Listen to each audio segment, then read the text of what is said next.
Welcome to Buckeyes Tomorrow Morning for Thursday, May 16th. I'm your host, Tom Orr. The Akron game in 107 days, the game against Michigan in 198 days. There are signs that the college football season is coming all around you this week. The Michigan countdown went under 200 days. We talked a bunch about TV slots on yesterday's show, some of those getting released. Season over-unders came out this week. We're going to be talking about that on today's show. But first, we do need to do, as is per tradition, we record a whole show about TV time slots, post it, and then immediately CBS says, and we're doing these games, including the Big Ten championship game. And we went, well, that was really poor timing on our part. So we're going to first handle that before we move on to the season over-unders. We're going to do that with our buddy Tony Gerdeman of BuckeyeHuddle.com. Tony, really the big news on the CBS front is the Big Ten championship game, Saturday, December 7th, not a surprise, at 8 p.m. Again, not a surprise, on CBS. This is one of these things that I think probably came out as oh yeah, by the way, CBS is going to have some Big Ten championship games at some point during the contract. But I looked at that and went, oh boy, that's really kind of a surprise. Yeah, it's a new thing. And you just assume Ohio State, Michigan is on Fox, Big Ten championship game is on Fox. And then you see that and you're like,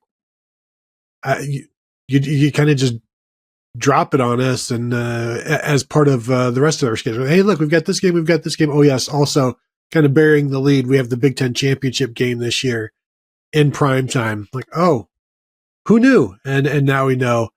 And yeah, looking forward to that one. And that one could very well be a rematch of someone. Ohio State and someone else, possibly. It could be potentially, for the first time, a rematch of Ohio State and Michigan 1 week after Ohio State and Michigan play. It could be a rematch of Ohio State and Oregon after they play earlier in the season in Eugene. It could be a rematch of Ohio State and Penn State after the Buckeyes and Nittany Lions play. Those are the top four teams in terms of the win totals for this year's Big Ten. And if you were buying into the Ohio State hype and the Ohio State expectations around this year's team, you figure Ohio State's probably pretty likely to be one of those teams playing in the Big Ten championship game. We'll find out if they get there, and if they are, who they're going to play. But today we're going to be talking about how Ohio State might get to Indianapolis, how Oregon might get to Indianapolis, Michigan, Penn State, you want to go down to Purdue? We can go down to Purdue. We'll go through all the over-under totals for each of the Big Ten teams, and then we're going to talk about maybe a few that kind of caught our eye as like, that seems like an intriguing possibility if you were so inclined to lay a few bucks down on that at this point. So we'll just run down the list real quick.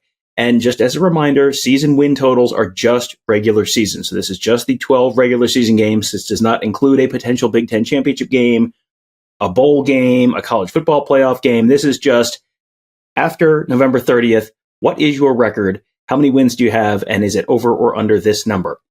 So Ohio State and Oregon both at 10.5. Michigan and Penn State both at 9.5. Then it dropped down to, this is really the soft middle, the Oreo filling. This is like a triple stuff Oreo, the Big Ten this year, because the middle is very thick. Iowa 7.5, Nebraska 7.5, USC 7.5, Washington 7.5, Maryland at 7, Rutgers at 6.5, Wisconsin at 6.5, Illinois at 5.5, Indiana at 5.5, Northwestern at 5.5, UCLA at 5.5, and then the teams at the bottom: Wisconsin at 5, Michigan State at 4.5, Purdue at 4.5. Tony, I'm sure this is an audience largely of Ohio State fans. I'm sure we have some Michigan fans as well. So I'm going to guess we're going to end up talking about both of those, because I looked at those numbers and had thoughts on both Ohio State and Michigan, maybe Oregon as well, maybe Penn State as well. But where do you want to start? What is the number, as you were looking at this, that you thought, wow, I went through it, as we have talked about in the previous show, you went through and kind of figured out kind of what you thought win totals were going to be. What was the one that jumped out to you the most? Well, through no fault of this number, I'll start with the one that jumps out to me the most is Nebraska, because when I did my initial game pick'em, season long pick'em a couple weeks ago, I have Nebraska winning 10 games. Now, what could possibly go wrong, Tony? I'm sure they'll have some close ones. I'm sure it'll all go great. So just go ahead and take the over on Nebraska. But I think when you look at Ohio State and Oregon, the margin of error there is very, very small. And so you have to seriously weigh that and take that into account. But also when you look at their schedules, where are the two losses in there? And, both of those teams are going to be favored in a lot of, at least 11 of their games. And so, it's like, well, yeah, if you feel okay about that, I just think that the margin for error there is very thin, but also those two teams are very good. Yeah, those two teams are very good. And frankly, it feels like if you're going to take the over on one, you probably take the over on both, because they would have to go 11-1 for the over to cash. And one of them is going to lose the Ohio State-Oregon game. That there is one loss baked into the schedule right there. Oregon right now a 1-point favorite. So if you were kind of looking at that and, sort of shrugging your shoulders, well, Vegas is doing largely the same thing right now. Here are the plausible losses. I went through and thought like, well, okay, outside of like a really outrageous, crazy, everything goes wrong kind of scenario, I counted 5 plausible losses for Ohio State where you could do it without being -7 in turnovers. Iowa at home, probably not. At Oregon the week after the Iowa at home. So you could have a little bit of a look ahead there. At Oregon, I think, is the most likely possible loss for Ohio State. Nebraska at home, sure, maybe. At Penn State, we don't know for sure if it's going to be a whiteout. We were expecting that to be the whiteout game. That's always a tough atmosphere. Penn State, Ohio State has had a lot of success there, but it has not always been easy. So I think that's a possible. And then Michigan at home, we'll get to Michigan in a little bit. I think this is the Michigan team that's going to take a little bit of a step back, but we have obviously seen that Michigan has had Ohio State's number the last few years. So that's at least a possible loss as well. For Oregon, Boise State at home is not the Boise State that you remember, so that's probably not as big of an issue. At Oregon State, it's a road game. It's a rivalry game. That has some real Iowa State vibes to me all of a sudden. Like it's, who knows what kind of stupid stuff could happen if they're playing the Civil War in September and you got to do it on the road. So I don't know, maybe. Then Ohio State at home, again, someone has to lose that game. Then Oregon has to go to Michigan. They have to go to Wisconsin, and they get Washington at home. I mean, I could certainly see, even if they beat Ohio State, I could see them losing at Michigan or at Wisconsin or losing to Washington at home. I don't think so. I think you'd have to have something a little surprising happen there. But, if they lose to Ohio State, you got to run the table there. And odds are, it's not great that you're going to run the table there. I have them running the entire table, because of that home field advantage against Ohio State. So I have them winning that game. But if they lose it, there's always Purdue on the road, Tom. Maybe Oregon can be inducted into the Big Ten properly with a Purdue loss. But yes, of course, the Michigan game, the Wisconsin game, we've seen that happen for Ohio State. We've seen that happen for a ton of teams.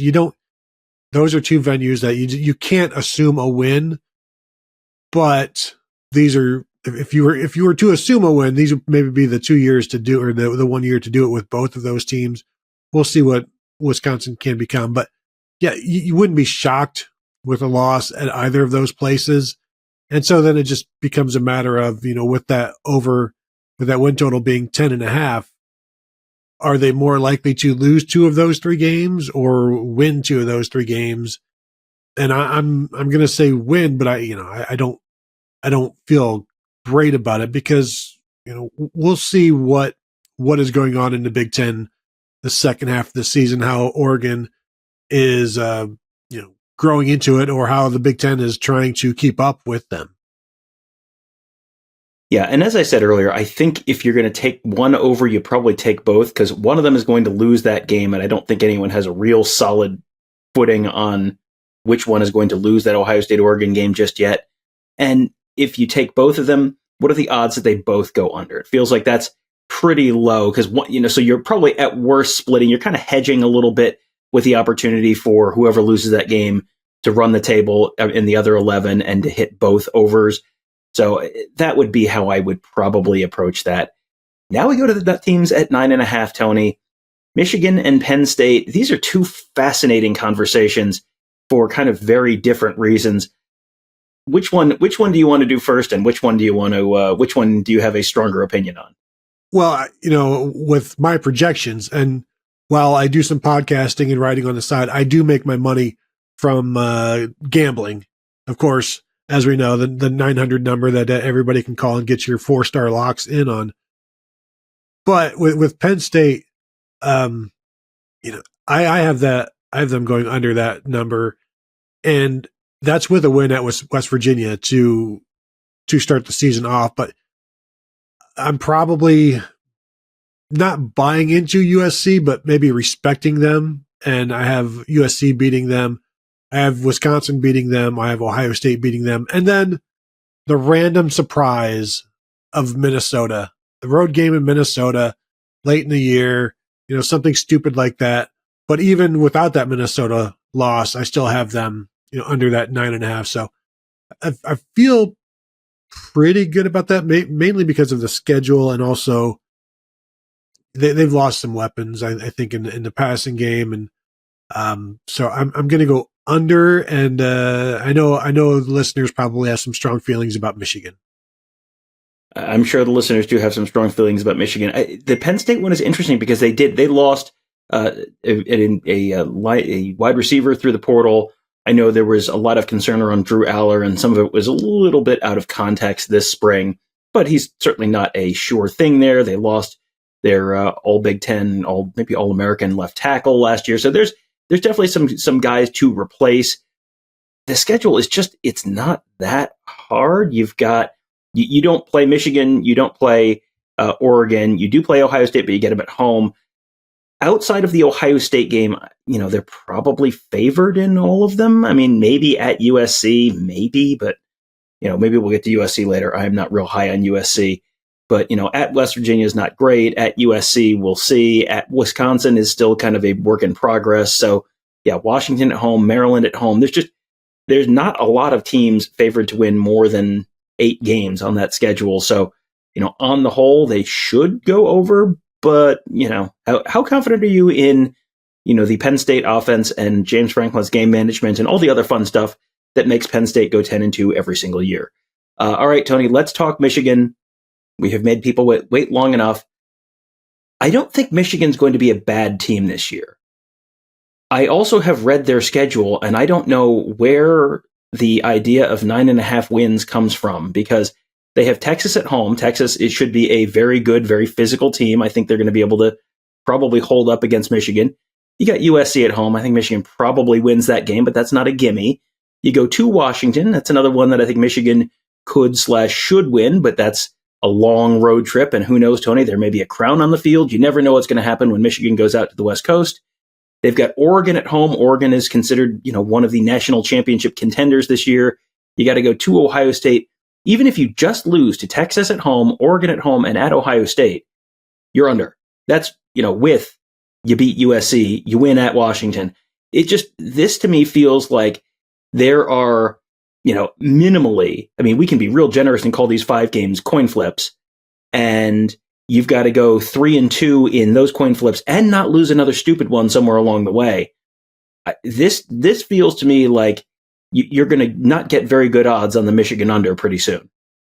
Yeah, I'm a little puzzled by this as well, because this is, quote unquote, Vegas saying that Michigan is going to win one of the Texas, Oregon, or Ohio State games. And I'm going to assume they're going to be underdogs in all 3 of those. So it's a little surprising. It's a big number given that schedule. Now, I have them going 9-3, so I would take the under, and just barely. And this is assuming they don't trip up, and they, as we've talked about in the past, if they don't lose any of the games they shouldn't lose, win everything that you're supposed to win, they've probably got a decent shot for the playoffs. But if they don't beat any of those big 3 teams, then will they have done enough to earn the benefit of the doubt? So I've got them going under because of those 3 games. I think they lose all 3 of them. Yeah, and the college football playoff conversation is a whole different one, which I can't wait to have, because there's so many different things that we don't know. 8-4, you're not getting in the playoff. We know that. 10-2, you're almost certainly getting in the playoff. And then 9, if they do go 9-3 and they lose to Texas by a field goal at home, and Oregon by 6 points at home, and Ohio State by a field goal on the road, is 9-3 enough to get you in? And we don't, we know so little about how this whole process is going to play out. I am so interested to hear the college football playoff TV show every week where we do that live show on, Tuesday nights or whatever it is in the fall. For the last couple of years, I have felt like, okay, I know what they're going to say, and I know why they're going to say they're saying it, and I know it's not going to mean anything. This year, I'm super interested to go through that whole process. But before we worry about that, let's go through the rest of this process. Are there any other teams a little lower on? I'm sure no one wants to hear our in-depth thoughts on Rutgers over under 6.5. But are there any other teams here, including Rutgers, if that's where you want to take this, that you look at and you think, boy, that's a really intriguing number to me? Well, we can go to the bottom row, the bottom two rows, because of these 18 or whatever win totals, I do have 4 that are that stand out to me in terms of they are at least 2.5 wins off of my number, which, as we know, I can't get into it, it's proprietary, but are deviation of 2.5 wins or losses. And Michigan State at 4.5. And I didn't realize this until I looked at my schedule again, that I have them winning 7 games. So, but if you look at this, and I'm just, you've got home game at Iowa, home game at Indiana, home game against Purdue, home game against Rutgers, Florida Atlantic at home, Prairie View A&M at home, at Boston College. Are you telling me they can't win those 7 games? And their number is 4.5. So you don't see 5 wins on this schedule? Yeah, just looking through it, Florida Atlantic, they should win that. Sorry, Tom Herman. At Maryland, probably not. Prairie View, boy, if they don't win that one, they may be in the market for a new coach earlier than expected. At Boston College, another first-year coach. If you'd like me to make a real confident prediction on the Bill O'Brien versus Jonathan Smith Boston College Michigan State game, boy, I feel like not enough data. After that, they have Ohio State and at Oregon back-to-back, then an off week, Iowa, at Michigan, and then Indiana start November, an off week at Illinois, Purdue, and Rutgers. Yeah, boy, I think the biggest challenge for them might be, even if you're 3-1 coming out of the Florida Atlantic, at Maryland, Prairie View, and at Boston College, Ohio State, at Oregon, bye week, Iowa, at Michigan. That is a rough 5-week span for them. And then you finish with a real manageable Indiana, at Illinois, Purdue, Rutgers. I do wonder about the depth there and how well the depth is going to hold up after getting beaten over the head with a club for 5 weeks. That feels like that might be, if this is going to go off the rails, where it goes off the rails. Boy, Tony, the Purdue, Michigan State, both of them at 4 wins, playing November 23rd. Which one is going to go over? Which one is going to go under? That's going to be some real drama there at the end of the year. Well, and let me talk about Purdue with that win total of 4.5. I have them winning 2 games this year. So this feels like a pretty, I don't normally go under a 4.5 win total, but I need to see more from Purdue. I need to see something from Purdue. You look at their schedule, they'll beat Indiana State, then they'll have a week off. Then they host Notre Dame, they're at Oregon State, they host Nebraska, at Wisconsin, at Illinois, Oregon home, then off, then a win against Northwestern at home, then at Ohio State, then Penn State at home, then at Michigan State, and at Indiana. Do you see 5 wins there?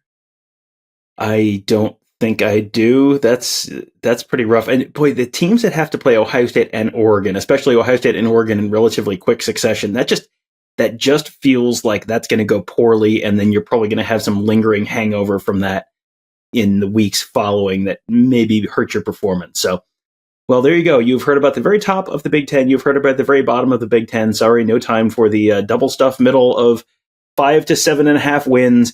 I'm sure we'll have plenty more time to talk about middling Big Ten football later this year on this show.